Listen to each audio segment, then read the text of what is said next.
If there was a way to prove it, I would lay serious money on playing to the whistle being the most difficult lesson to both learn and remember. I mean in life as well as football, but let's stick with the latter rather than getting into a theological argument. Today's footballer is especially susceptible to switching off. He makes tens if not hundreds of thousands of pounds or euros per week. All he's asked to do is care for his fitness and kick a ball around to entertain people with real problems. When you have it that good, the notion nothing bad can happen to you is breaking down the door to your consciousness without a warrant. Bad things do happen, however, especially when you don't play to the whistle. England came into this tournament with few expectations. The players were mostly young and naive. Their manager was inexperienced. But they worked hard, kept a positive attitude and, for 548 minutes, played to the whistle. That discipline carried England through 3 group games, extra time and penalties, against Colombia, then comfortably past an even more regimented but slightly less talented Sweden into Albion's first World Cup semi-final since 1990.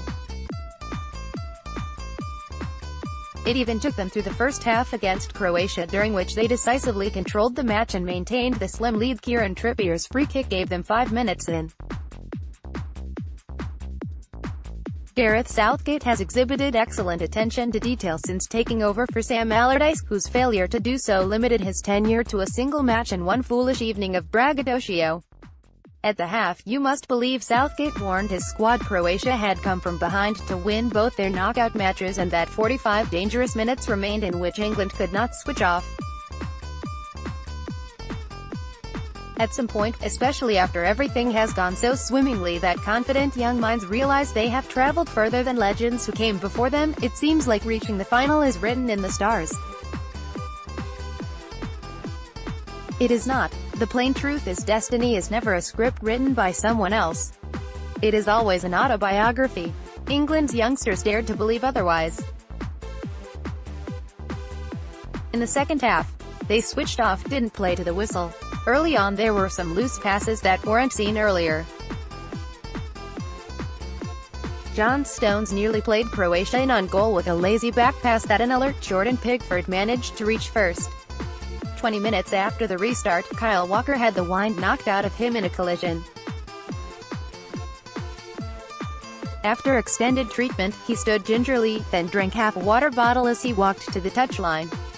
When he returned, he wasn't fully focused, his head was no longer on a swivel. A cross came into the box. He waited on its arrival but failed to consider an opponent might come from behind. Ivan Perisic did. The winger rose over Walker and headed the equalizer home. Doubt clouded England's collective mind. They tried to remember what they should do, but their thoughts were no longer clear. Extra time, an innocent header rose in the England 18 like a lazy pop fly on a baseball infield. Mario Mandzukic saw it rise, his back to goal. Nursing an unspecified muscle injury, the Juventus assassin had been on the carpet several times since the 80th minute, just as he had in every game since the Argentina match in the group stage. 10 feet behind him, John Stones had the same view. The Manchester City defender was nearer to where the ball would come down, and in much better shape, but Mandzukic reacted first. He not only played to the whistle but through his pain. When Stones finally gave chase, it was too late. The Croatian had time to take a touch, then drive the ball beyond the helpless Pickford. England had switched off and paid for it. Croatia had refused to stop and were rewarded for their persistence. That said, there was one other telling difference between the three Lions and Blazers. Croatia had not one but 2 talented playmakers in Luka Modric and Ivan Rakitic. England had none. This World Cup has been dominated by teams who can run at defenders, whether it be on the counter or after a brief build-up. England have such players in abundance. So do the other semi-finalists. But Belgium also have Eden Hazard and Kevin De Bruyne to unlock defenses with pinpoint through balls and intricate 1-2s in tight spaces. France have Paul Pogba and Antoine Griezmann. For some reason, fate has not tolerated a trequartiste in England colours since Paul Scholes was a young lad. Steven Gerrard, Frank Lampard, Michael Carrick, Scholes in his later years, were all registers. There could have been two at this tournament under different circumstances. A through ball here, a key pass there. Jack Wilshere's entire career, let alone the international portion, has been checked by injury. He was healthy at season's end this term, but world-class form requires a consistent run of games year in, year out.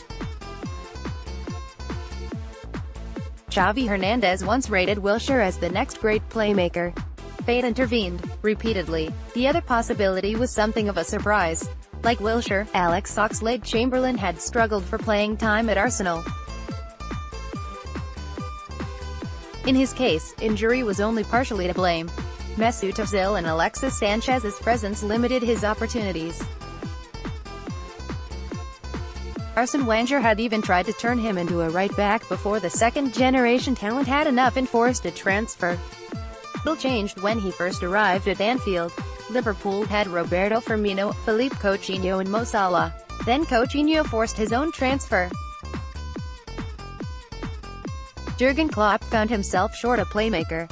Ox stepped up. His work was so impressive, he became intrinsic to both the German and Gareth Southgate's plans. A knee injury against Roma in the Champions League ended his World Cup dream and left England in familiar territory. Beyond the youthful naivete that finally caught up with the Three Lions, their weakness was scoring from open play. Only 3 goals from their 12 arrived in that fashion. The final ball was missing. The philosophy in England is changing. Harry Kane, who only scored 1 goal from open play in Russia, sorely missed his Tottenham provider, Christian Eriksen. Manchester City have David Silva. Pep Guardiola added Bernardo last summer, foreseeing the 32-year-old Spaniard's decline. West Ham had young Manuel Lanzini, who joined Oxlade-Chamberlain in the orthopedist's office just before the tournament. How Argentina could have used him. Now they have Wilshere. With Fred now at Old Trafford, Jose Mourinho seems ready to take Pogba off his leash to romp in the final third. Arsenal and Germany have a sale, but that brings the conversation full circle to not switching off before I make the point there are no young Englishmen being groomed as Trecordistas. Clubs must import them. England needs to start developing their own Modrics and De Bruynes if this generation is to be both successful and golden. Belgium 8 11ths, England 11 tenths, no goals 16/1 odds correct as of the 14th of July, 2:26. Odds are subject to change.